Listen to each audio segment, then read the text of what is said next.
Hey guys, good evening and welcome to my exciting channel. We're discussing Mandela effects of the like. Thanks for joining in tonight. Welcome all Mandela affecting. This is actually we're on part three, okay, of the search for certainty, and it's by Mark Finley. This was found in my King James that I purchased from Goodwill for like $1, I think it was. A really awesome deal there. This is the main one I used, by the way. So anyway, part three: a world in turmoil. Um, Thinking men and women everywhere wonder what the future holds. World leaders are seeking answers to the greatest problems this earth has ever faced. They sense we are on the verge of a stupendous crisis. There is a constant threat of war. The possibility of world famine is increasing.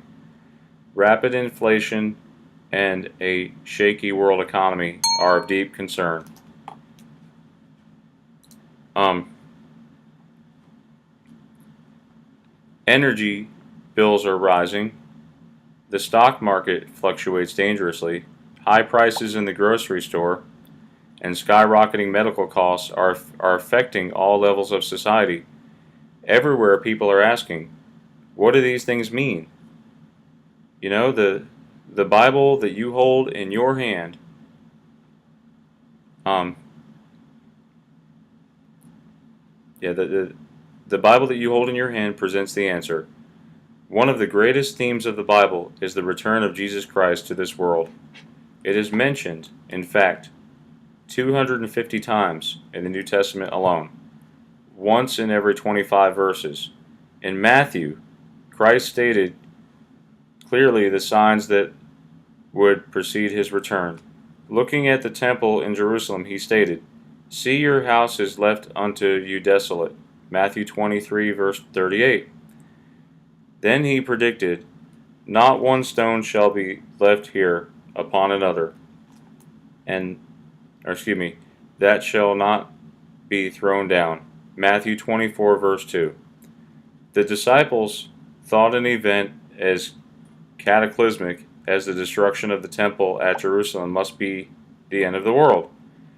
In a masterful presentation, Jesus blended the two events. He discussed the signs that would precede Jerusalem's destruction and the parallel events at the time of the end. He used the disciples' question as a springboard for a magnificent sermon on the signs foretelling his coming. Matthew 24 identifies more than 20 signs predicting the end. Let's study them. So, Roman numeral 1. Does the Bible give us the exact date for Christ's coming? Matthew 24, verse 36. My Bible says, "But of that day and hour no one knows, ... but my Father only." Number 2. What can we know about the time of Christ's return? Matthew 24, verse 32 and 33. My Bible says, "Now learn this parable from the fig tree. When its branch has already become tender and puts forth leaves, you know that summer is near. So you also, when you see all these things, know that it is near, at the very doors." Number 3. What prediction did Jesus make regarding world political conditions preliminary to his coming? Matthew 24, verse 6. My Bible says, "And you will hear of wars and rumors of wars." Number 4. What does the book of Revelation describe the situation among the nations of the world prior to the Advent? Revelation, if we look at Revelation chapter 11, verse 18, my Bible says, "The nations were angry, and your wrath has come, and the time, ... that you, ... should destroy those who destroy the earth." Broadcasting from Hiroshima in 1945 after the atomic bomb was dropped, William Ripley stated, "I am standing on the place where the end of the world began." With nuclear weapons, human beings now have the capacity for self-destruction. This is certainly one of the greatest signs of the return of Jesus.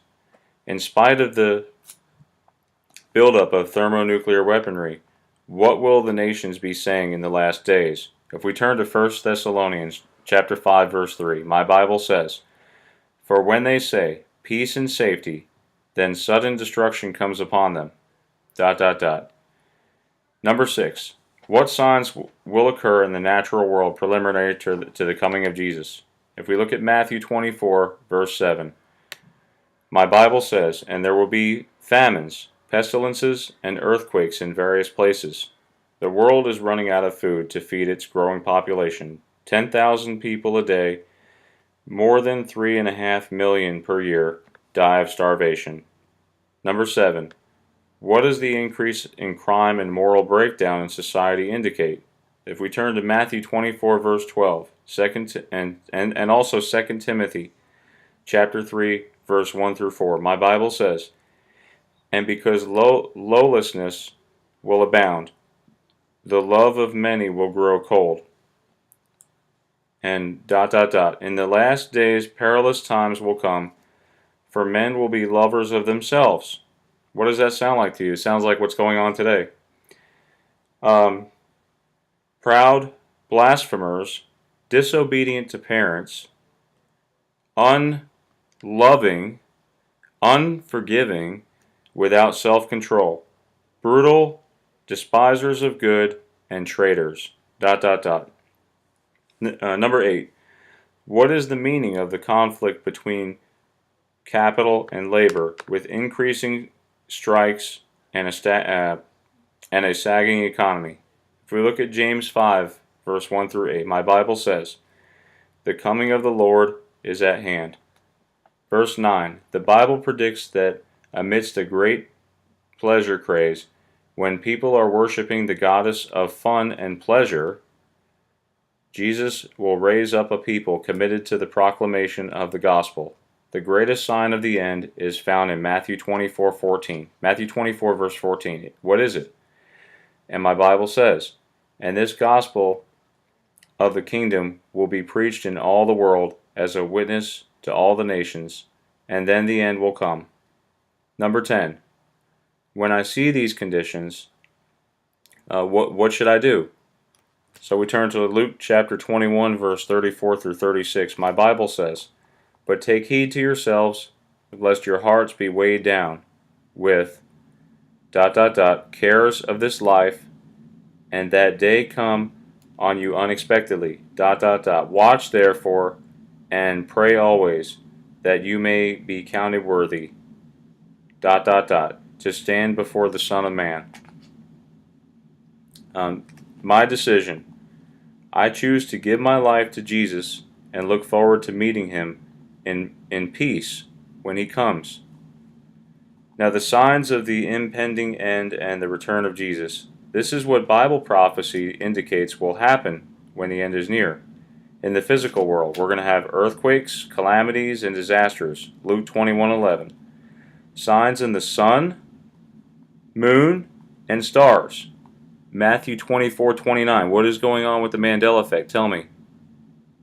The sun is changing. We obviously have a weird sun.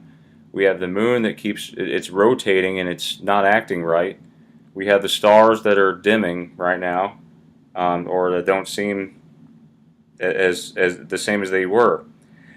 So here's another thing. In the business world, fear, distress, and perplexity everywhere. That's Luke 21, verse 25, 26. And an all-out preparation for war. That's in the book of Joel, chapter 3, verse 9, 10, and 14.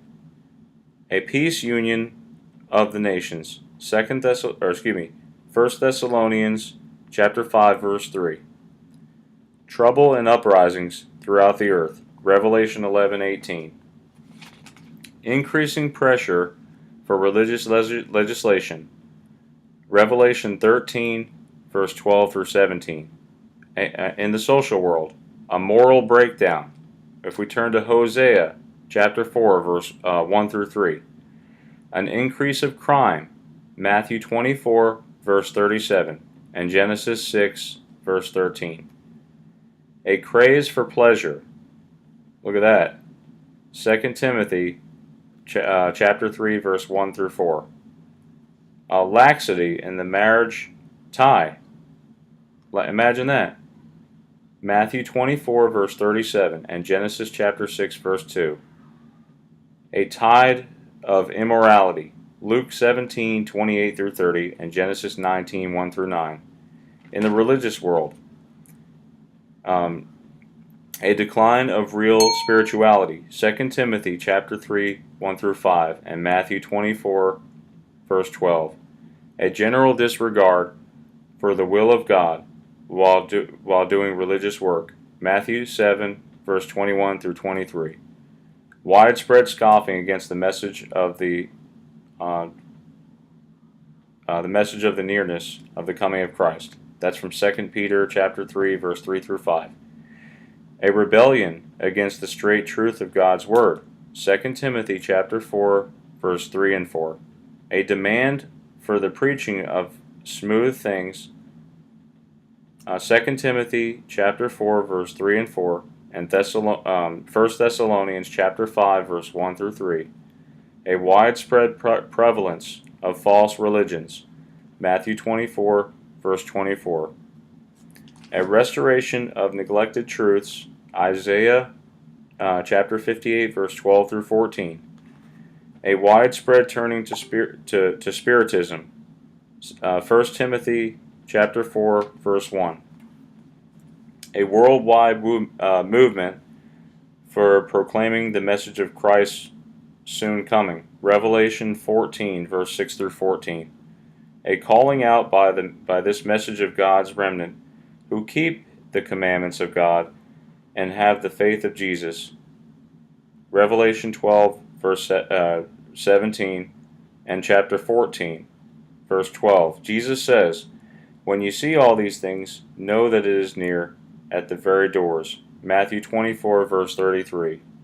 Therefore, you also be ready, for the Son of Man is coming in an hour when you do not expect him. Matthew 24, verse 44. And the next part 4, okay, join me, okay? It's going to be the manner of Christ's coming. Thank you all and hope to see you in part 4.